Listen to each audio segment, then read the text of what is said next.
In the kayfabe world of WWE, when a match is booked, each wrestler in the match should have a fair shot at winning. However, this isn't always the case.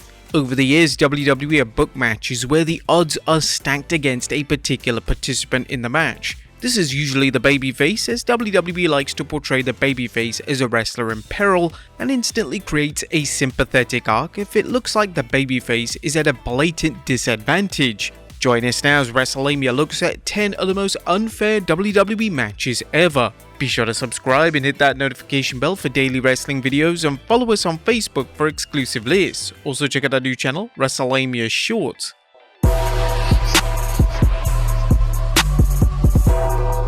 Number 10. Stone Cold Steve Austin vs Mr. McMahon, one arm tied behind his back. The rivalry between Stone Cold Steve Austin and Mr. McMahon created some of the most iconic WWE moments ever. Their rivalry was partly responsible for the major success of the Attitude Era, and some would even say that the feud is one of the most pivotal stories WWE have ever told. One of the reasons why the storyline and rivalry worked so well was because McMahon did everything he could to make Austin's life a living hell, but Austin always seemed to be one step ahead of the dastardly chairman. During an episode of Raw in 1998, Austin and McMahon had a match where Austin's arm had to be tied behind his back. This instantly gave McMahon an unfair advantage, but it made for an incredibly entertaining few minutes of action. The match would come to a dramatic end when Dude Love randomly appeared to attack Austin. Number 9. Randy Orton vs Seth Rollins, no use of the RKO. The odds were firmly against Randy Orton at the Extreme Rules pay-per-view in 2015, as Orton would face off against Seth Rollins in a steel cage match for the WWE title. Due to Orton siding against the Authority, a stipulation was added that Orton wasn't permitted to use his RKO on Rollins during the match. The RKO had been cemented as Orton's trademark finisher for the prior 12 years, so it made it difficult for Orton to secure the pinfall victory. WWE also had Authority member Kane as the gatekeeper, meaning that Orton was going to struggle to escape through the cage door. Now Orton, to the surprise of no one, lost the match, and the finish came when Orton was hit by his own RKO from Rollins, and this allowed Rollins to exit the cage and subsequently retain the WWE title. Talk about unfair. Number 8. The 2016 Royal Rumble, One vs All. One vs All was the marketing tagline for the 2016 Royal Rumble, as Roman Reigns was forced to defend his world title in the Rumble match itself. As if that wasn't hard enough for Reigns, he would also enter the match as the number 1 entrant. This was a smart move from WWE, as the past few Rumble installments had been met with negative reviews, so this was a great way of freshening up the established concept. From WWE's perspective, it also allowed the fans to sympathize with Reigns, as the odds were against him and he was going to have to persevere and outperform 29 other competitors. Reigns managed to last just under an hour in the match before being eliminated by the eventual winner, Triple H. This resulted in the game capturing his 14th and final world title in WWE. Number 7. Stone Cold Steve Austin vs Kane, First Blood match. And 1998 was truly the year where Stone Cold Steve Austin was put in unfair matches where it seemed impossible for him to win. Take for instance the 98 King of the Ring, Austin was booked to defend his WWE title against the demonic Kane in a First Blood match. This was during a point in time in which Kane's attire covered him from head to toe and the color scheme was black and red, which meant that even if Austin made Kane bleed, it wouldn't be noticeable. Austin would end up losing the match and dropping the world title to Kane, but all hope wouldn't be lost for the Texas Rattlesnake, however, as just 24 hours later, he would defeat Kane on Raw to recapture the prestigious title. Number 6. Stone Cold Steve Austin vs Dude Love, all odds against Austin. Mr. McMahon's obsession with taking the title away from Stone Cold Steve Austin came full circle at the Over the Edge pay-per-view in 1998. McMahon booked Austin to take on Dude Love in the main event of the pay-per-view, but this wouldn't be a traditional matchup. The match would be a Falls Count Anywhere encounter with Mr. McMahon as a special guest referee, Pat Patterson as special guest ring announcer, Gerald Briscoe as special guest timekeeper, and finally, The Undertaker was a special guest enforcer.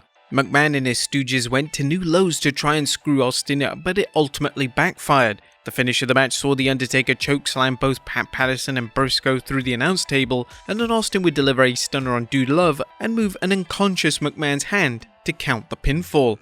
Number 5. The Great Khali vs Hornswoggle, Giant vs Dwarf.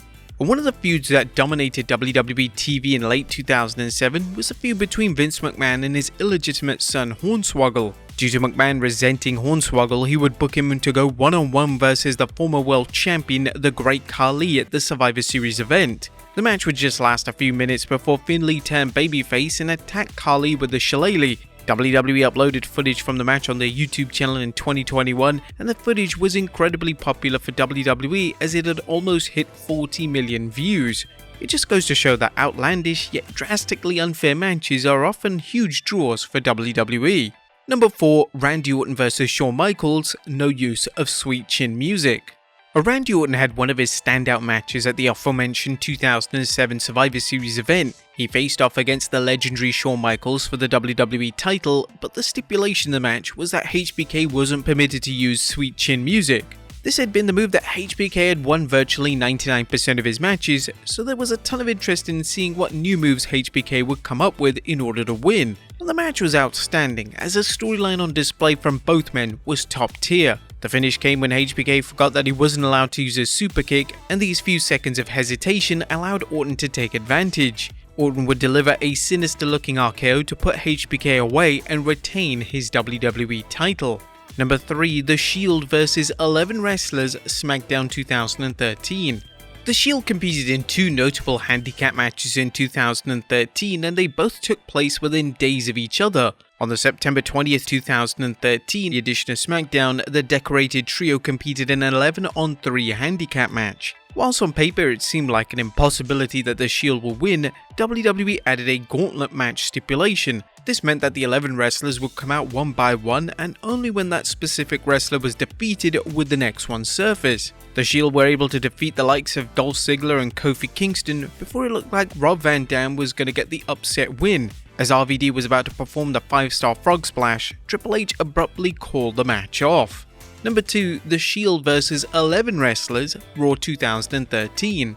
Just a few short days after the handicap gauntlet match, the Shield would once again compete in an 11-on-3 handicap match, but this time all 11 competitors were able to tag in and out of the match. Whilst the Shield had success in the gauntlet version of the match, the 11-on-3 odds were simply too much for Roman Reigns, Dean Ambrose and Seth Rollins. This particular handicap match was an elimination format, which somewhat helped the Shield, but even still, it was a significant disadvantage to them. Surprisingly, Reigns was the first member of the Shield to be pinned after Jey Uso performed a signature splash from the top rope. This marked the first time in WWE history that Reigns had been pinned. The second member of the Shield to be pinned was Ambrose following a zigzag from Dolph Ziggler, and finally Rollins was pinned by Daniel Bryan following a running knee. Matches that traditionally favour the babyfaces are rare, and this was one of the instances of it working insanely well, as the match was a true highlight from Raw in 2013. And number 1, John Cena and Randy Orton versus the entire Raw roster. One of the most infamous matches of the Ruthless Aggression era was the time that John Cena and Randy Orton joined forces. In 2008, the two arch rivals didn't join forces in a traditional tag team match, instead they would team up to take on the entire Raw roster in a 17-on-2 handicap match. The handicap match was an elimination format, and despite Cena and Orton loathing each other, they somewhat managed to overcome the odds. Cena and Orton made easy work of most of the roster, as names such as Santino Marella, Trevor Murdoch and Lance Cade were defeated with relative ease. But the match broke down into a no contest after all the remaining men decided to ambush Cena and Orton, and this ultimately led to Cena appropriating a chair and fending off the whole roster. When the match first took place, there was some criticism relating to their false advertising on display from WWE. When they first promoted the match, they used a graphic to promote the entire Raw roster, and it featured names such as Chris Jericho and Shawn Michaels. Unfortunately, the biggest names that composed of the so-called entire Raw roster were arguably JBL and Umaga, and it seemed like they were reserved in putting any truly top-tier names in the match, as they didn't want Cena and Orton running through all of them with ease. But there you have it, folks, 10 of the most unfair WWE matches ever. Be sure to leave your comments down below, and I'll see you next time with some more wrestling content.